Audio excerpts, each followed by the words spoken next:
Welcome to the Ruden Report podcast. I'm Dave Ruden, and in Darien and New Canaan, it's known as Darien or New Canaan Week, depending on which town you live in.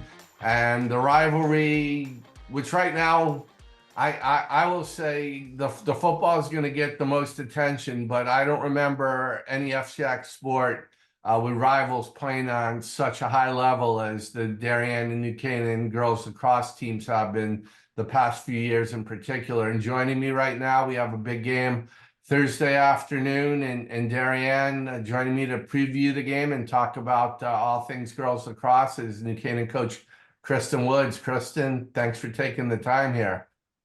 Thanks for having me, Dave. Is when it's, for you, Darien week, is it a different kind of feeling than other weeks in the season? The kids are definitely excited. I think they have brought a new competitiveness to practice, focus. We have a game today that they're excited for, but Thursday is definitely the one that they've got marked on their calendar. I got to imagine, and everybody says the right thing, we take it one game at a time, and you do take it one game at a time. But I got to imagine, and especially the way the rivalry's been, actually always been, but the last few years, that the Darien game's always sort of in the back of your mind. You know when it's going to be, no matter who you're playing. Yeah, the Darien game is always a big rival with Darien, New Canaan. The Wilton game, Ridgefield, Greenwich, all have very good programs. But yeah, recently it's been a lot of New Canaan, Darien talk. Seeing at the level that you guys have been on the last couple of years, where we're talking top 5 teams in the country, when you guys are playing at such a high level, is it any different than it was before when you guys were still really, really strong teams, but maybe not getting the recognition you have been on a national level?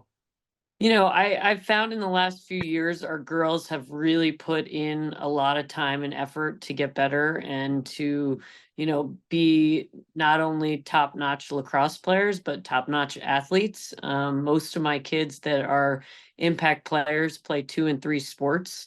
And I really do think it's important that they compete year-round, not just in lacrosse, but in other sports as well.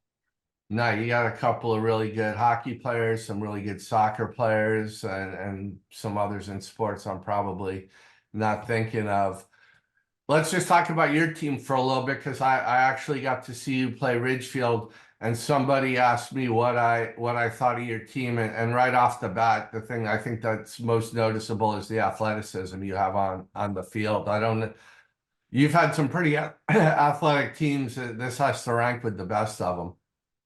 Yeah, we have a very strong group of seniors that are amazing leaders, and then the junior class really does a nice job complementing those seniors. We have a few sophomores and a few freshmen that made the team, but the majority of our team are juniors and seniors. When you have this kind of talent at your disposal, what kind of things can you maybe do that you wouldn't be able to do otherwise? Do you change your system at all, or do you change your mindset when you have a team that's this athletic? It's really helped at practice because, every day the, non-starters are really pushing and making our starters better. And in years past, sometimes it was a bigger drop off. But they've done a real good job of, pushing everybody and making everybody better day in and day out. One thing I noticed against Ridgefield is you guys struggled a little bit in the first half. Draw controls and some ground balls were a little bit of an issue in the first half. And then it was just a blitz in the second half. Is you have a really strong transition game. Yeah, I think the first half of the Ridgefield game, we came out a little slow. And you got to give it to Ridgefield. They played a great half. I think that we had sort of a wake up call at halftime, and we did a much better job of hustling and getting to those loose balls and causing turnovers on the ride. What do you consider the biggest strength of your team right now? Got a lot of strengths. We You have a lot we of got strengths. we got a lot of things to work on as well. Our defensive unit is really strong. It's a very core group of seniors. And I think our transition game is very, very good. We've got quite a bit of speed. And then we've got CC Patterson in goal, which really is a huge anchor back there for us. That's going to be one of the games within a game where you and Darien are extremely strong. You've got CC, they've got Hope Shadow, two of the best goalies. Yeah, I know you're going to say CC's the best, and Lisa's going to say Hope's the best, and basically you have two great goalies. How big when you have a goalie that's capable of playing at the level of that CC does, how much easier does it make it for your team? It's just a great support, and our defense does a great job of, angling players out so they don't get the best shots, and CC is always there to support them. She does an extraordinary job on the clears, and she has been a huge difference maker in our season so far. Another player and just bouncing around, and you could talk about 20 players on your team that are really good. Devin Russell is key for you all over the field, and can basically doesn't have a weakness, can do everything for you. Devin's an extraordinary athlete and a competitor. She doesn't stop, and it's real. I love coaching her. She's always making everybody else better. And, whether it's draw controls, causing turnovers, or scoring goals, she really can do it all. Another just bouncing around some of your girls. The girl one player that's really showing up on the stat sheet so far has been Lexi Tully. And she's a scorer and a playmaker. Yeah, Lexi and Devin are definitely our strong attackers and senior leaders. Lexi I think she leads our team in goals and assists. She really has a knack for the goal. I'm not sure if you saw the ice hockey championship and semifinal game. She, I think, scored 3 goals in both those games combined, and I think there was only 4 goals scored. So Lexi really, on all ends of the field, does a great job. And then obviously her sister Maddie as well, is I know she's missed a game or two, but she's again like Lexi does it all. Yeah, Maddie is an extraordinary quick athlete. She finishes well and comes up with those loose balls. I'm just looking at your roster here, so we could talk about 20 different kids. Why don't we put it this way? Who are for someone who may watch the game Thursday and doesn't normally watch girls lacrosse or isn't familiar with your team, who are 1 or 2 players that we may not know about that are standouts, but maybe don't get the attention that some of the girls we've already discussed do? Emma Rowe did a great Right. job on the draw control against St. Anthony's. When we were struggling, we moved her to the draw, and she came up with quite a few draws in that game. And then you've got Sydney Patton, who does a great job between the 30s. She's so fast, and she helps us in transition. And then you got our defenders, Izzy Apelt, Kat Norton, Addie Crowley, Reagan, Quinn. They're all, and Temma Wagner are 5 really strong defenders that we use. How much fun is it for you as a coach? I mean, first day of practice, and you're going to have all this talent out there. It's got to be like an artist that's given the best clay possible, and there's you get to go out and form it. It is fun. It's fun to see the kids succeed, and it's fun sometimes to see them struggle and get through those struggles. This group especially, they're a great, excited, enthusiastic, dedicated group of athletes. you already had a measuring stick game nationally. You played St. Anthony's about a week and a half ago, #1 team in the country. And it was a big competitive game that you lost 10-7. What did you going against, the team that is #1 nationally? What did you learn about your team from that game? Oh, we learned we can't go down 8-1. Were you We down did 8-1? not start off very strong. I just saw the final score. You were down 8-1? I Yeah. didn't know that. Yeah. Okay. Yeah, we did not have the best first half. So we were down 8-1 at half. And then we battled in the third quarter. We got it to 9-7. And with 4 minutes left, I think we had a turnover and they went down, killed the clock. I had to pull the goalie. They scored on an empty net. To make it 10-7. But I was proud of the way that they came out in the second half, but we definitely learned gotta show up when the whistle blows at the start. So I guess the glass half full view is you showed you can play with them and I'll play them as you did in the second half. Has that just from you telling me that and having seen the Ridgefield game, have you been more of a second half team so far, or is that just two games where you got off to a little bit of slow starts? Um, yeah, I think those two games especially was very evident that we were a slow start. We played Greenwich. We had a really great second quarter against Greenwich. And first quarter. We had a good first half against Greenwich. So we're getting there, making minor adjustments. How much do you guys pay attention to the national rankings? Is that a big deal for you guys? I think it's a huge compliment to not only our high school program, but our youth program. I think it's extraordinary what we've done in the last few years. We have over 500 girls playing lacrosse in New Canaan, and actually we have more girls than boys. So Really? I Wow. think it's a big tribute to all the parent volunteers, all the paid coaches. Our youth program has been extraordinary. I have a current third grader. I have my own third grader, and we have a program with 120 third and fourth graders, and Wow. they play an inner town house league, and it really creates a fun, exciting atmosphere for the kids.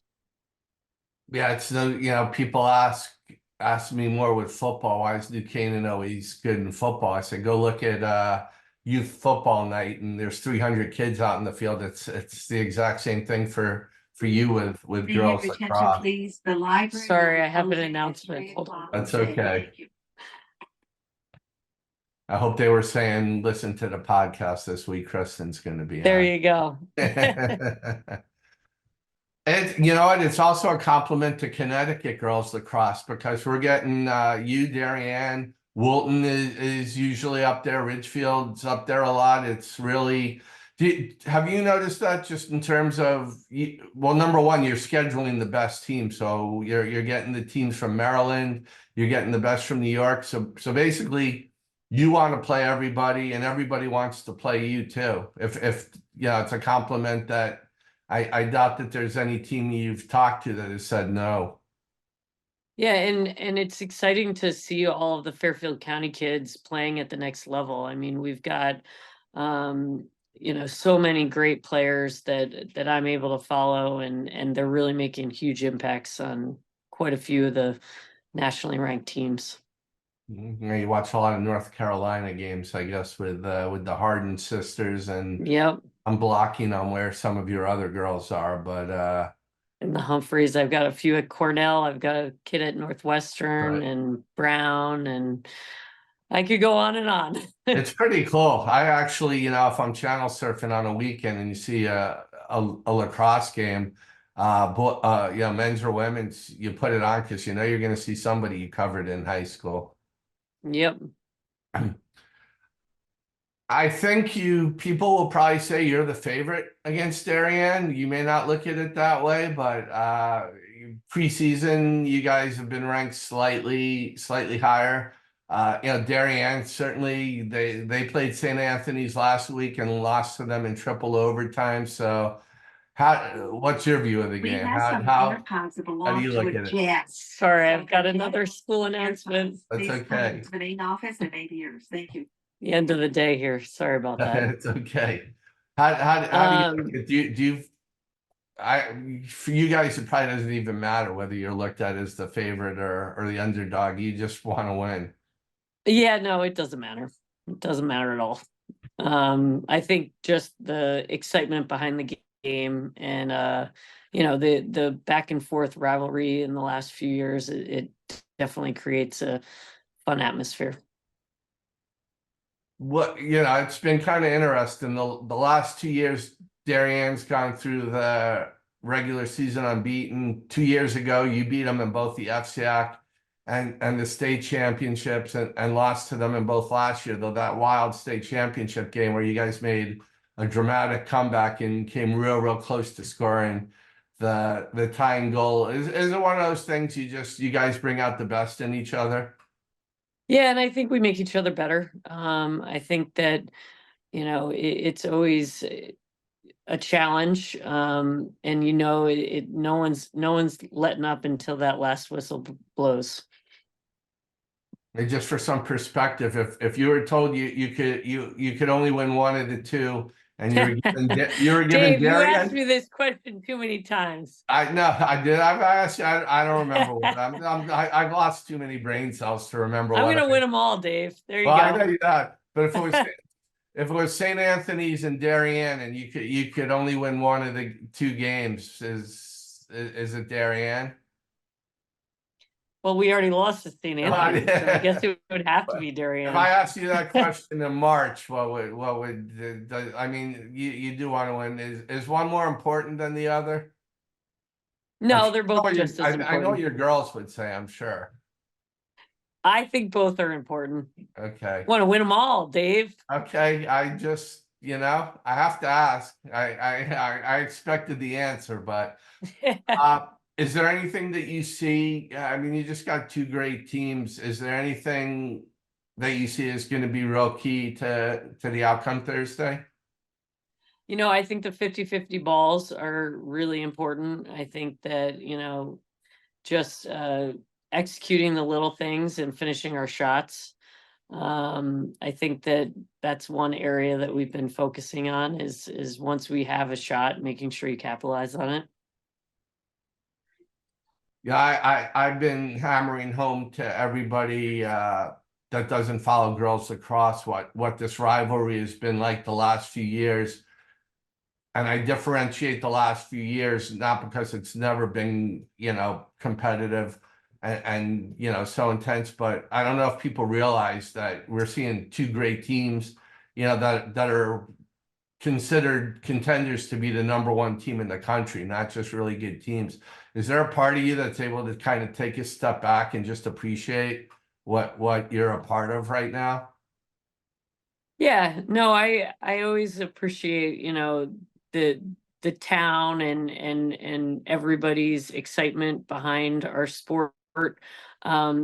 But I feel like the day in and day out, it's always, what can we do better today? What can we, get the kids to do, that they weren't expecting they'd be able to do. And I think, just being at school with the Please, athletes. sorry, your laptop is in the main office. Thank you. It's definitely like a good atmosphere to be in. Well, before we finish up here, let's get away from Darien, New Canaan for a second. And this is just something I've talked to with a few coaches, both boys and girls, and that's been the shot clock. I know, I didn't even look. Have you played a game? Have you played a game without a shot clock this year? We have not, no. Okay. I know Darien did against the St. Paul. I know the Darien boys played Brunswick boys, and there's starting to be a little bit more of an outcry in terms of needing a shot clock. Where do you stand on it? Yeah, I do think that they need to bring in a shot clock, and it will make the game faster. I think it'll make it more interesting. But then there also needs to be like rules in place so that you're not shooting every 2 minutes, especially in some of the games that we have on our end. So maybe if it's a 10-goal difference, the shot clock gets turned off because there is a large range of ability levels in our county. Are you, everybody else seems to be skeptical too that it's going to happen anytime soon. I do think in New York they're putting it in. So one of the worries I have is just if they do put it in, will the CIAC let us play, and will those games count in the CIAC tournament? You guys may actually, we move real slow snail's pace here in Connecticut on a lot of things. I'd imagine, actually, it probably would help you if New York gets it, because you guys are going to have a legitimate right.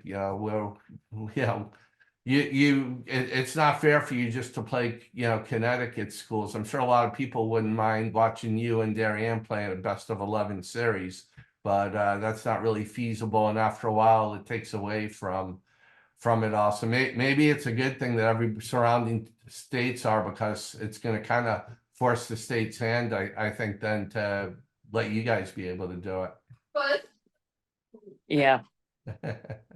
sorry. I got That's- kids coming in here, We Dave. got them in here. They want to give me anybody They- want to give me a prediction on that? I'm sure they all I do. forgot. We actually have photos. I gotta go, Dave. Oh, okay. Well, I don't want you looking bad in the photos, but hey, Yeah. Kristin, thanks a lot for taking the time. I appreciate it. And I look forward to seeing you on Thursday, and wish you and the girls the best of luck. Thanks so much, Dave. I appreciate it. And that's the Ruden Report podcast for this week. Again, I want to thank my guest, New Canaan Girls Lacrosse coach Kristin Woods. Want to thank Cooper Boardman for the sound editing. And we'll be back with another podcast next week.